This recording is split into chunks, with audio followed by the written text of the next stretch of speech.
It's Look Attention Frankfurt. This is Berlin calling. This is the 25th of September. We have an interview with Miss Shelley Winters, who is just about to finish her film here in Berlin, The Magician. It stars Alan Arkin, Louise Fletcher, and Valerie Perrine. Is directed by Monaco Ngoylen. And this is being recorded in the room adjacent to the bar at the Bristol Kempinski, so the music you hear in the background, we've asked them to turn off while we do the television and the radio interviews. So, Miss Shelley Winters in 5. And are you in the... Our guest is the Oscar winner and popular Hollywood actress, Miss Shelley Winters. And I'd like to welcome you to AFN, Shelley. Thank you very much. It's nice to be here. I understand that you're just about finished with your film here in Berlin. I think so. They're looking at yesterday's rushes tonight, and then I have some dubbing to do, and then I'll be going to London for about 4 days and back to New York where my family is. I understand it's called The Magician. Yes. What is your role? Well, it's hard to describe it. My daughter, and just a second, Patrice, what is Maya's last name?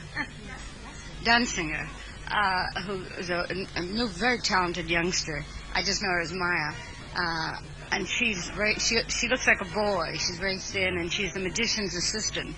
And she's my daughter, and I'm a Polish peasant who's trying to get her to marry him. I mean, get him to marry her. The fact that he has a wife and a few little things like that doesn't bother me. But it's 1900, which was sort of a very interesting time. There used to be, actors were sort of like itinerant. I guess we still are, but by air. That's true, with the jet travel nowadays. In the last few months, I've made a picture in Italy.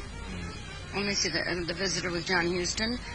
King of the Gypsies in New York with just Sterling Hayden. I just finished a picture in Montreal called The City is Burning. And this one. You've been on the go, then. When I vote, they say, what's your residence? I say, I have to think which airline I travel on the most. Also appearing with you in The Magician is Alan Arkin and Valerie Perrine and Louise Fletcher. And how'd you like working here in Berlin? Very much. It was very interesting. I'd never been here before. And it was strange. I had been in a film called, from the Berlin Stories, which were pre-war. I didn't think it would be anything like that. But it is. There's a kind of frenetic atmosphere in the city. It's a little schizophrenic. I think that was the film I had the camera. That's right. Yes. I went to East Berlin last night to see a play, and it was quite an experience. Can you tell us about it? Well, there were 3 checkpoints going and 5 coming, and Patricia lost some car on some customs check. Of course, it was in the car. And we had about 5 moments of complete terror, and I wondered if there was a way of signaling the American forces to come and get us. And it's really, until you've really done it and seen it, I don't think you really understand it. I mean, I don't think Americans really understand. I'm going to write an article for some magazine about it, and the sort of fear isn't. In fact, I've been to a Moscow Film Festival, and it's not as dreary and sad. I mean, I don't know what I'm supposed to say. These things. That's a long, lonely walk through the checkpoint. Yes, and it's we were in a car, but we got out 3 times, and they examined the gas tank and underneath. And all I could think of was, oh my God, yes. One city would be like in New York City putting a line down the middle of Central Park or something, or Chicago down a Lakeshore Drive. It's like people couldn't go back and forth. It's a very eerie feeling, and it's great to be back in the West. Yes, it's such a sigh of relief. I wouldn't do it again. I'm glad I did it once. Did you encounter any special problems in the film? Problems that you wouldn't encounter, say, in Hollywood? Yes, it's more comfortable. They have wonderful trailers with bathrooms and hot and cold running water, and they can cook lunch and stuff. They're big Winnebagos. And they don't have them here. And it was very cold and muddy, which the director liked because it was a farm in 19th century Poland. That's the section that I work in. This magician travels through Europe in that time, and he tries to fly, and he almost makes it, and he travels to the different capitals of Europe. And I found it fascinating to work. And Alan Arkin is the magician. Yes, and Valerie's, well, let me see, a lady of the evening, who's also travels after him, and Louise Fletcher is a Contessa. And I think it's a good picture. I think it's going to be a good picture. Well, I believe, according to my notes, you were born in St. Louis as Shelley, Missouri. Shrift. And I met a cousin called me, about a third or fourth or fifth, and I had lunch with them today. And as a matter of fact, I was curious about them, getting to have a big television set, and I said they couldn't get Channel 4 because my young cousin speaks English quite well, but it would be better for him if he could hear it. And Channel 4 being AFN in Berlin. Yes, the TV or the radio thing, and I think that if he got a converter, he could probably do it. And I mean, he's crazy about everything. American Cowboys and Captain Marvel. And why did you change your name from Shrift to... Well, it was quite accidental. My name was Shirley Shrift, and I hated Shirley because, you know, there were so many Shirleys and Shirley Temple. The kids those days were named after Shirley Temple. And now they're named after Shelley Winters. Shelley. There's a lot of Shelleys around. Well, and I went in for an audition when I was, I guess 16, 17 years old, and the secretary in this office said, well, no, that's not a very glamorous name, Shirley Shrift. And she said, what's your mother's maiden name? And I said, Winter. And she wrote down Winter, and she said, what do you like that sounds like Shirley? And I said, well, Shelley's my favorite poet. And she wrote down Shelley, and she said, Shelley Winter, and sent it in. And I said, well, you can't do that. And that was my name forever after. And then when I was under contract at Universal, they put an S on the Winters. Shelley Winters. They, you know, because it was more euphonious. They used to do that those days. I mean, now none of the kids will change their name. I mean, they can have a name like, what is Maya's last name? Danziger. Now, you would never, 25 years ago, have used a name like Danziger for a last name. You know, you look for names like Rock Hudson, Bret Hart. And you studied under Kazan in New York, and yes, Hollywood with Charles Lawton? Yes, I was in his group for 3 or 4 years. I had quite a Brooklyn accent. I moved to New York when I was about 10, so I picked up the bad speech habits of the Midwest, which was water and gist, all the Midwest. And then in New York, I said it got Goyle and Earl and stuff like that. So I studied with him speech, and he was wonderful. He was just wonderful with young people, gave them a great deal of time. This was Kazan or Lawton? Lawton.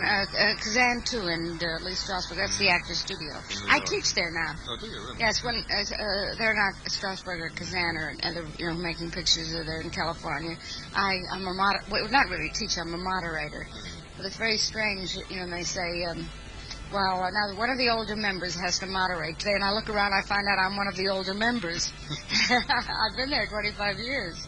What got you into acting? Was it some quirk of fate? Well, my father claimed that when I was 3 years old, there was an amateur contest, and I got up on the stage and sang Shartnin' Bread.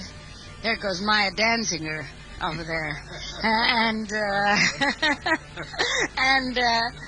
I got up on the stage and sang Shartnin' Bread, and I wouldn't get off until they gave me a prize. And so I guess an evil fairy flew over my cradle, and I've been flying ever since. Looking back on your career, you made your Broadway debut in the early 40s, and you appeared in Oklahoma in 47, and later Broadway appearances included Hatful of Rain and Night of the Iguana. What do you remember most about this period on Broadway these days? Well, see, I served 7 years at Universal. That was till 55. And in 56, I did Hatful of Rain and Girls of Summer, which was a moderate hit, Richard Nash. I had kind of looked around and realized that if I had a really good director like George Stevens or George Cukor, I was good. But if I didn't, I was not so good. So I realized that I needed the technique of working with fine directors and learning my craft, studying, and being in front of a live audience. And so many kids, say, well, I want to be an actor, and they go to Hollywood, or they think they'll just walk into a show in New York, but it's a craft that you have to study. Body movement, speech, the history of the theater, singing and dancing nowadays, because most of the shows on Broadway are musicals. We're chatting in Berlin with Miss Shelley Winters, and this is Mark White. We'll be back in just a few more minutes. Now some more music. This is Mark White in Berlin with AFN special guest, actress Shelley Winters. Shelley, do you spend most of your time in Hollywood? You told us a few minutes ago you travel quite a bit around the world, but do you actually live there? I don't know. I have an apartment building that my sister and brother-in-law live upstairs, and I used to live downstairs, and I've just bought a lovely house.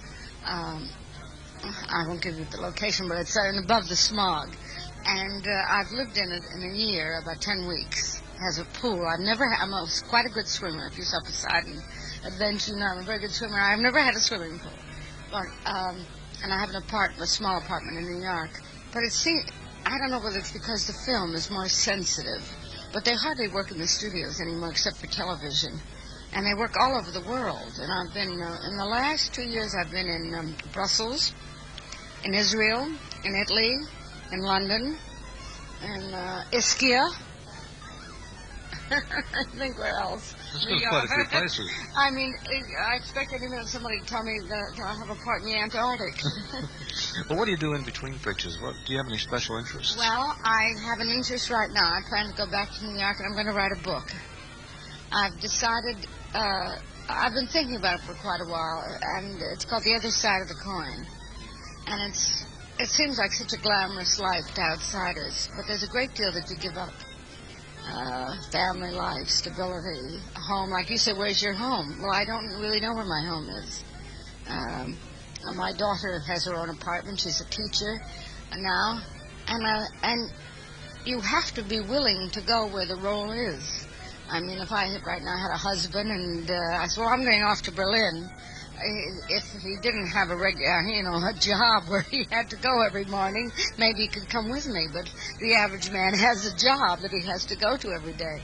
And you can't really, and I've been married a couple of times, and I don't think that, in fact, I was married to a soldier during the Second World War. I got married it's the Sunday after Pearl Harbor, to a young lieutenant who was a navigator, and then he came out a captain, and he did the flight from England to Africa. And he might have bombed that church that you see in the middle of this. Anyway, he was gone a long time, and then I went to Hollywood. And he came to Hollywood for a while, and then I went to Chicago where he lived.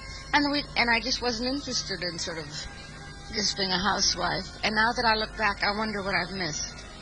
You know, it's too late to change it all, and I've gotten a great deal, but I wonder what I've given up, and I would like to think about it and examine it. The other side of the coin. That's right, and kids, they go into this so-called glamorous business, but in reality, you get up at 6 o'clock every morning, and you work very hard, physically. You hurt yourself. Now I've got a bad knee. I'm going to have that operation that soccer players have. The cartilage thing. I was in a picture called Pete's Dragon. I don't know whether you saw it yet. It's a Disney film. Maybe it isn't here yet. And I fell out of a tree at my age. What was I doing in a tree, dancing in a tree? But I fell out of it. And, and we did a scene the other day, and I'm all black and blue. And then you're just too tired to do anything. On Saturdays, you sleep. Maybe you go out Saturday night. But it really isn't such a glamorous profession. Let me ask you a hypothetical question. If you had all the money in the world, and you could play the role you wanted to play with the cast you wanted to play it with, and you could pick out your own location, what role would it be? Who would you select in the cast, and where would you shoot it? I think it would be in the theater, and I think I would do Hedda Gabler in New York. Or I think I would like to do The Visit with Laurence Olivier, or Ralph Richardson.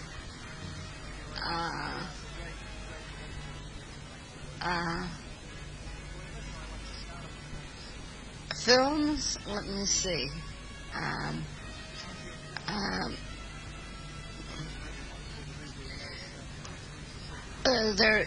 once was on a plane, and a pilot must have, we were going from New York to California, must have been a real student of history and geography. We take so for granted air travel. You get out in 6 hours, you're in California.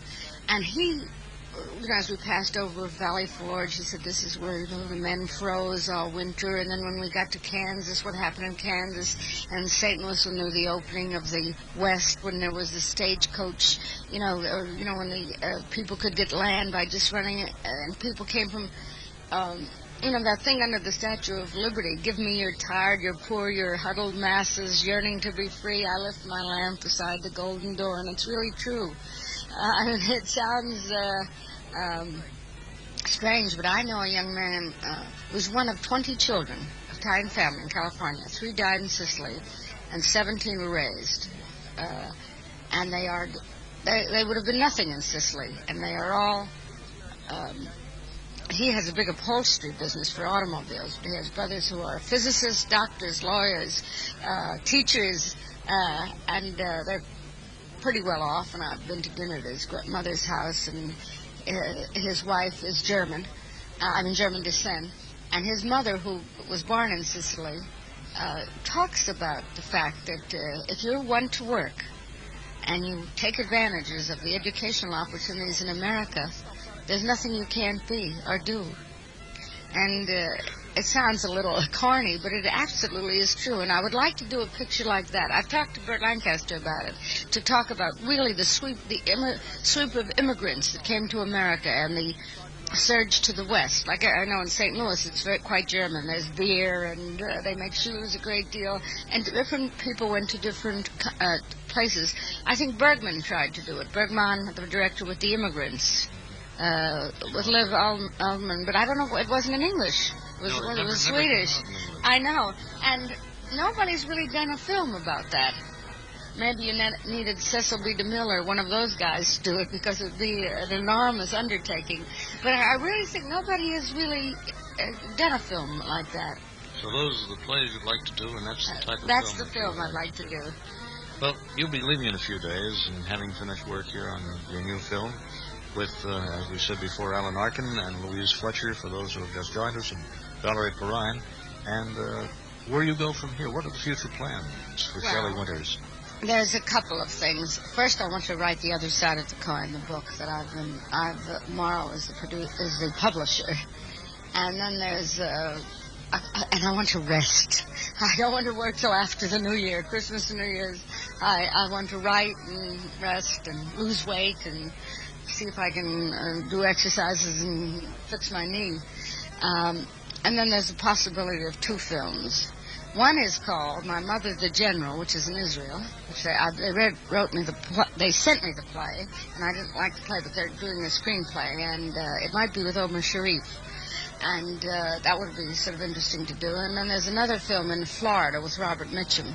And but I really don't even want to think about work. I'm very tired. One last question, then we'll let you go. Hollywood has gone through many, many changes in the last couple of decades, and TV has created a certain amount of problems at the box office for Hollywood. However, they say that the film business is coming back. It's never been so good. Do you see bigger and better days for Hollywood and for films? I do. This is my 30th year in films. I started in 1948. That's a picture I made with Ronald Coleman called Double Life. Unbelievable. Well, I was only 2 years old at the time. I've seen all kinds of changes. And I came in at the end of the really glamorous era where everyone wore ties and wore evening gowns, and there were parties at Errol Flynn's house and Clark Gable and all of that, and Betty Grable, and it really was I'm glad I didn't miss it, because it was really very glamorous. I'm going to write about it in my book.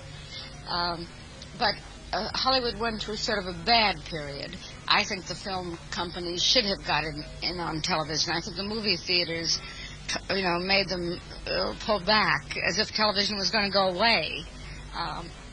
But MGM could have been NBC, and Warner Brothers could have been CBS. I mean, it was just sort of one of those things. But now I see a thing that's happening. They do charge more for films, and I think people are more selective what they go see.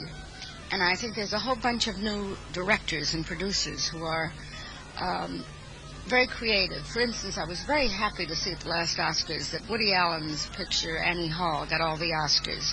I mean, here were these big pictures about I don't know, space. What was that one? Star Wars. Star Wars and Strange Star Adventures Trek. of the Third Kind and all this. But movies are really about relationships between people.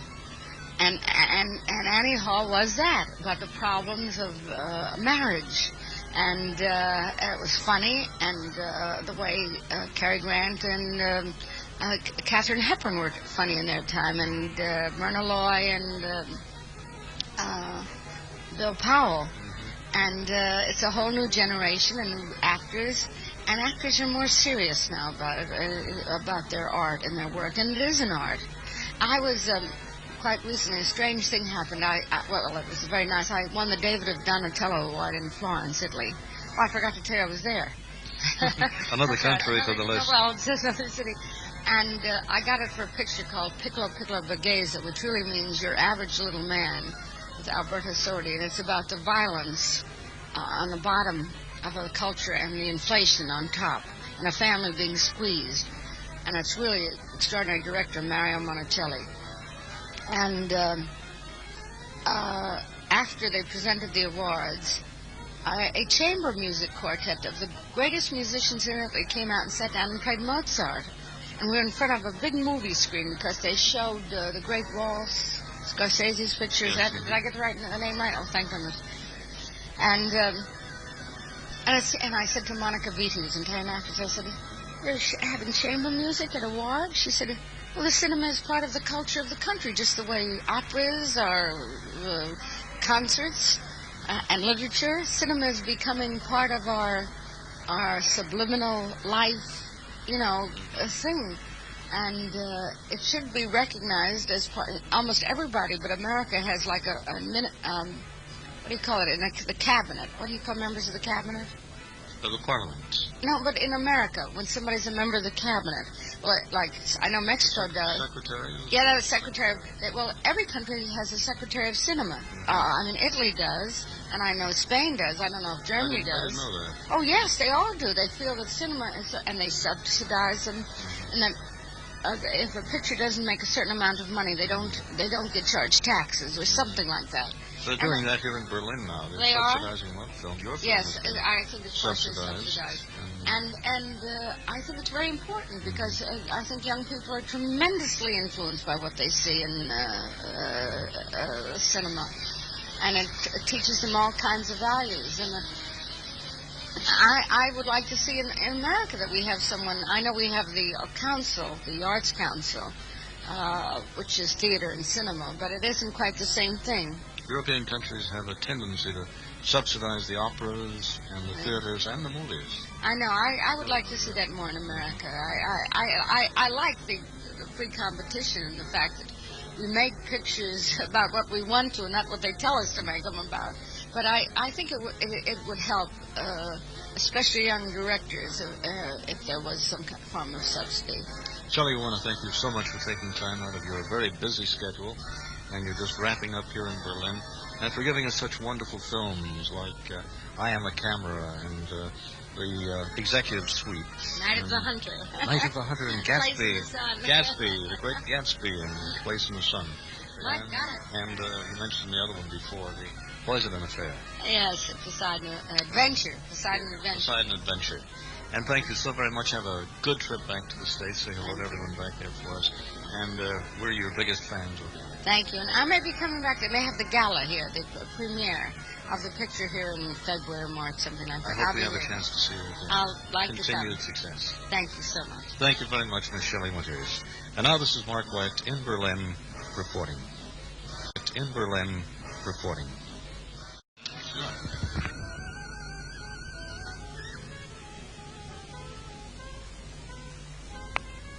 And as someone who lives in America, you don't really realize the situation in Berlin and what the American forces are doing here. And last night I went over to East Berlin to see a play at the Berlin Ensemble, which I had seen Charles Laughton do many years ago in Hollywood, I think 1949 or 50. And it was a terrifying experience. I mean, there were 3 checkpoints going and 5 coming. And one of the girls in the car lost a card or a piece of paper that was in the floor of the car. And we were suddenly terrified. And the audience seemed so unenthusiastic and dreary. And I suddenly felt, my God, suppose New York was divided that way, or Chicago, and I, for one, am very grateful to the American boys who are here and give up so much of their lives and their family time and serve their time here. We need them. Thank you very much.